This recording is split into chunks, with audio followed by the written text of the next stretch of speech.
Hello learners, welcome to जेल। तो finally scholarship यानी छात्रवृत्ति एवं शुल्क प्रतिपूर्ति के लिए ऑनलाइन रजिस्ट्रेशन के लिए डेट्स अनाउंस कर दी गई है। तो समाज कल्याण विभाग उत्तर प्रदेश ने 2025-26 सेशन के लिए स्कॉलरशिप फॉर्म भरने की डेट को अनाउंस कर दिया है। तो क्लास 11, 12th, यूजी और पीजी यानी स्नातक और स्नातकोत्तर के छात्र जो है वो 10 जुलाई 2025 से 20 दिसंबर 2025 तक स्कॉलरशिप फॉर्म फिलअप कर सकते हैं। आपने नया कोर्स में एडमिशन लिया है तो नया रजिस्ट्रेशन करना होगा। वहीं पर अभी आपका कोर्स चल रहा है, सेकंड ईयर के थर्ड ईयर के स्टूडेंट्स हैं, तो आपको रिन्यू करना होगा। क्लियर? तो 2026 25-26 सेशन के लिए देखिए ये पोर्टल जो है यहाँ पर बना दिया गया है, लेकिन अभी रजिस्ट्रेशन स्टार्ट नहीं हुआ है। रजिस्ट्रेशन 10 जुलाई 2025 से स्टार्ट होगा। क्लियर? तो यहाँ पर देखिए एसटी एससी जनरल कैटेगरी जो है यहाँ पर आकर रजिस्ट्रेशन करेंगे। वहीं पर जो मुस्लिम सिख ईसाई बौद्ध जैन तथा पारसी हैं ओबीसी कैटेगरी के, उन छात्र छात्राओं को अल्पसंख्यक कल्याण विभाग में आवेदन करना होता है। तो ये चीजें आपको ध्यान में रखनी होंगी। क्लियर? तो 10 जुलाई 2025 से 20 दिसंबर 2025 के बीच में आपको जो है रजिस्ट्रेशन कर लेना होगा।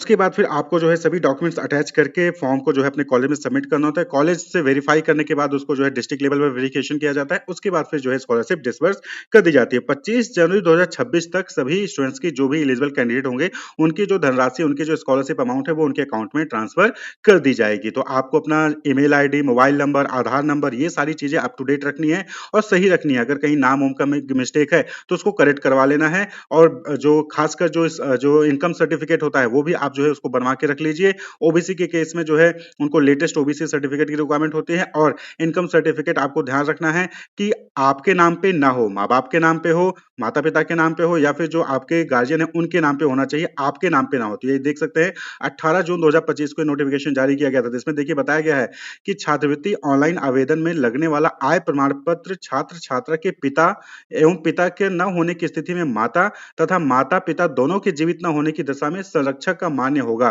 तथा छात्रा के विवाहित होने की स्थिति में पिता के स्थान पर उसके पति का आय प्रमाण पत्र मान्य होगा। तो याद रहे कि जो स्टूडेंट स्कॉलरशिप के लिए अप्लाई कर रहा है उसके नाम से स्कॉलरशिप जो इनकम सर्टिफिकेट है वो आय प्रमाण पत्र नहीं बना होना चाहिए। या तो उस छात्र के माता या फिर पिता या फिर जो गार्जियन है उनके नाम पे होना चाहिए। और अगर लड़की है, विवाह छात्रा है, वो विवाहित है यानी कि उसकी शादी हो चुकी है, तो उसके पति के नाम पे बना होना चाहिए आय प्रमाण पत्र। छात्र के नाम पे आय प्रमाण पत्र नहीं बना होना चाहिए। क्लियर? तो जनरल ओबीसी इनके केस में क्या होता है कि 2 लाख तक है, एससी एसटी के केस में 2.5 लाख तक है। सभी सोर्सेस से इनकम जो है अगर उससे कम है तो आप स्कॉलरशिप के लिए अप्लाई कर सकते हैं, ज्यादा होगा तो फिर आप अप्लाई नहीं कर सकते हैं। क्लियर?